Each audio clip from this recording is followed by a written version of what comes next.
झारखंड के किस वन्यजीव अभयारण्य का क्षेत्रफल सर्वाधिक है? तो इसका आंसर पलामू होगा। ये जेपीएससी 2021 में एग्जाम में आया हुआ था। नल सरोवर वन्यजीव अभयारण्य कहाँ स्थित है? गुजरात में स्थित है। जोहार, नमस्कार साथियों, स्वागत है आपका इस नया सेशन में। आज चर्चा करेंगे भारत के वन्यजीव अभयारण्य के बारे में। तो वन्यजीव अभयारण्य क्या है? ठीक है, तो वन्यजीव अभयारण्य राष्ट्रीय उद्यान की तरह होते हैं। इसमें किसी एक प्रजाति अथवा कुछ विशिष्ट प्रजाति का संरक्षण किया जाता है, अर्थात यह विशिष्ट प्रजाति आधारित संरक्षित क्षेत्र है। ठीक है, समझते हैं अच्छा से। तो वन्यजीव अभयारण्य जो है राष्ट्रीय उद्यान की तरह होता है। जैसे राष्ट्रीय उद्यान में बहुत सारे जानवरों को, ठीक है, संरक्षित किया जाता है। राष्ट्रीय उद्यान या वन्यजीव उद्यान का उद्देश्य क्या है?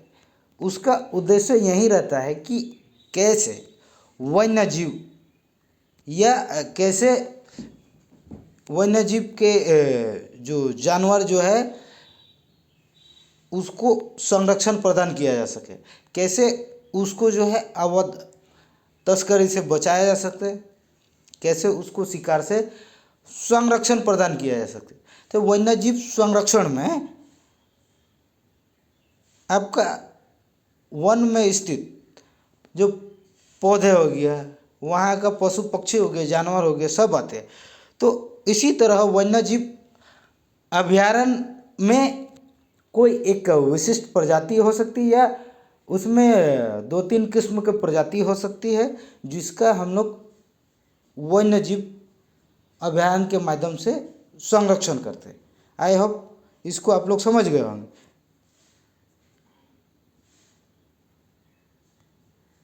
उसके बाद वन्यजीव अभयारण्य कौन घोषित करता है?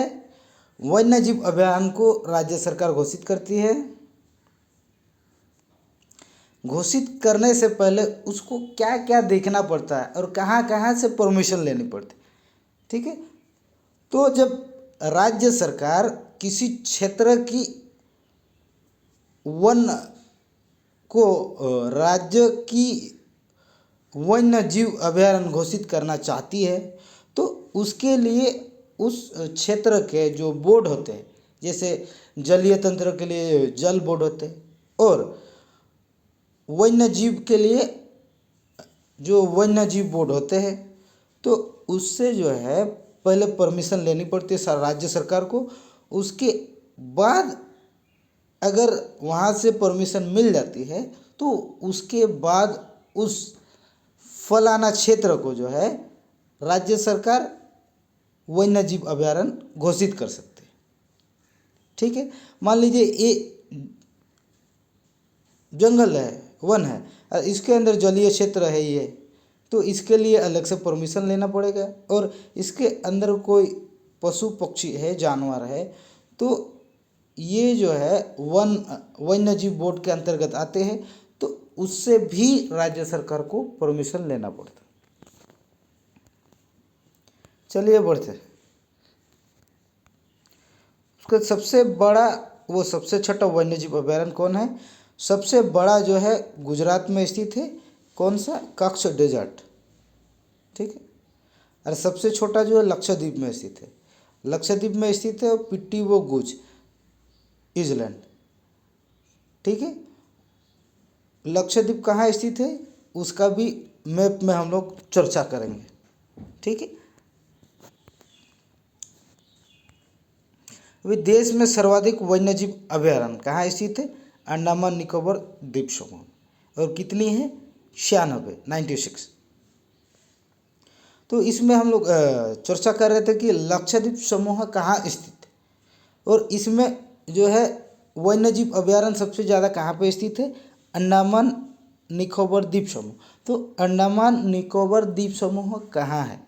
मैप में, मानचित्र में उसकी स्थिति कहाँ है उसको भी थोड़ा सा देखेंगे। तो अंडमान निकोबार द्वीप समूह यहाँ पे स्थित है दोस्तों। और ये कौन सा खाड़ी है? बंगाल की खाड़ी, जिसको इंग्लिश में बे ऑफ बंगाल बोलते हैं।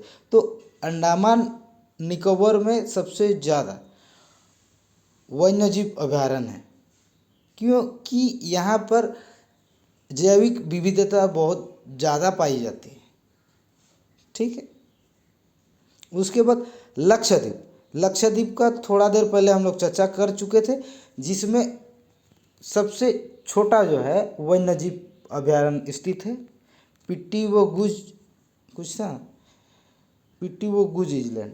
ठीक है, लक्षद्वीप में। और लक्षद्वीप ये वाला जगह में स्थित है, यानी कि ये अरब सागर में स्थित है। लक्षद्वीप अरब सागर में स्थित है और अंडमान निकोबार द्वीप समूह बंगाल की खाड़ी में स्थित है।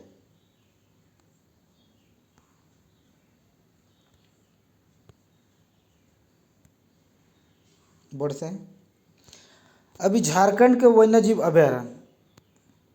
ठीक है, झारखंड में कौन कौन से वन्यजीव अभयारण्य हैं? एक पलामू अभयारण्य, जो एक जिला का नाम है। पलामू झारखंड का एक जिला का नाम भी है। तो पलामू अभयारण्य झारखंड में स्थित है। और दलमा अभयारण्य वो भी झारखंड में स्थित है। और हजारीबाग वन्यजीव अभयारण्य भी झारखंड में स्थित है। बढ़ते हैं अभी देखिए, दलमा वाइल्ड लाइफ सेंचुरी वन्यजीव अभयारण्य कहाँ पे स्थित है? ये पूर्वी सिंहभूम जिला में है और जमशेदपुर में स्थित है वाइल्ड दलमा वन्यजीव अभयारण्य। ठीक है, इसका एक फोटो क्लिप्स है, फोटो है, इसका भी एक इमेज है हजारीबाग का, ताकि आप लोग जो है विजुलाइज कर सकें और चीज़ों को आसानी से याद रख सकें। उसके बाद राष्ट्रीय अभयारण्य, तो नल सरोवर अभयारण्य गुजरात में स्थित है। नल सरोवर अभयारण्य गुजरात में स्थित है।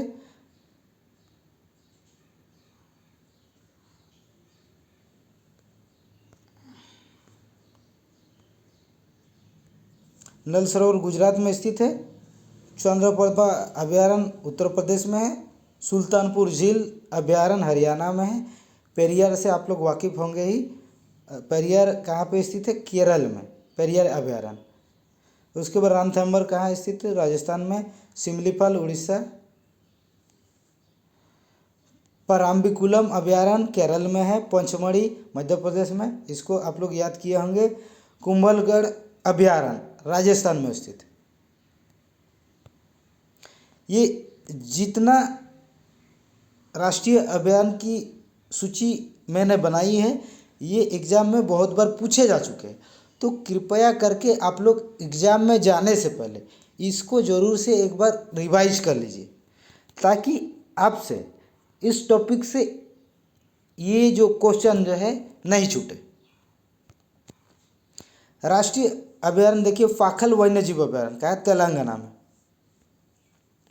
तेलंगाना वेदांतंगल जो है तमिलनाडु में। डंपाजो मिजोरम में। पखुई वन्यजीव अभयारण्य अरुणाचल प्रदेश में। तंसा अभयारण्य महाराष्ट्र में।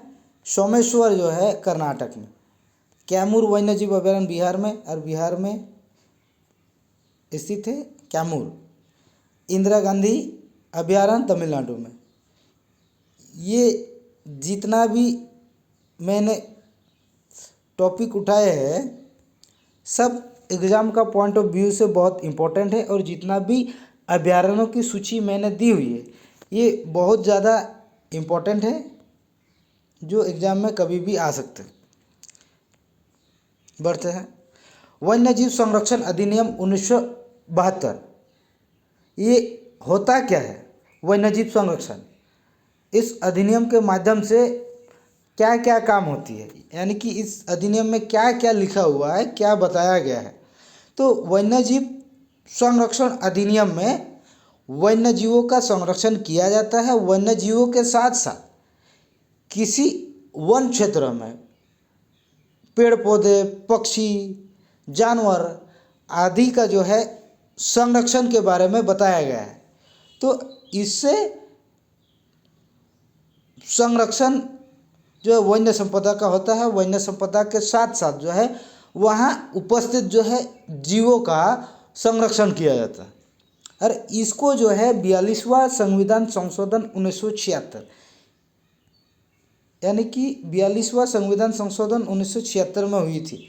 और 42वां संविधान संशोधन के तहत राज्य सूची से समवर्ती सूची में स्थानांतरित कर दिया गया। ठीक है। वन्यजीव संरक्षण अधिनियम, ये बहुत ज़्यादा इम्पोर्टेंट है। वन्य जीव संरक्षण अधिनियम जो हमेशा पूछे जाते हैं। तो 42वें संविधान संशोधन के तहत राज्य सूची से समवर्ती सूची में शामिल किया गया किसको? वन संपदा को। पहले राज्य सूची के अंतर्गत थी, परंतु 42वां संविधान संशोधन के बाद वन संपदा को समवर्ती सूची के अंतर्गत रखा गया। आई होप मैं आप लोग को समझा पाया हूँ। अगर कहीं गलती से कोई मिस्टेक हो गई होगी तो आप लोग कृपया कमेंट करके बताइए ताकि उसमें सुधार किया जा सके। ठीक है दोस्तों, बाय। मिलते हैं अगले वीडियो में। तब तक वीडियो में बने रहिए आप लोग।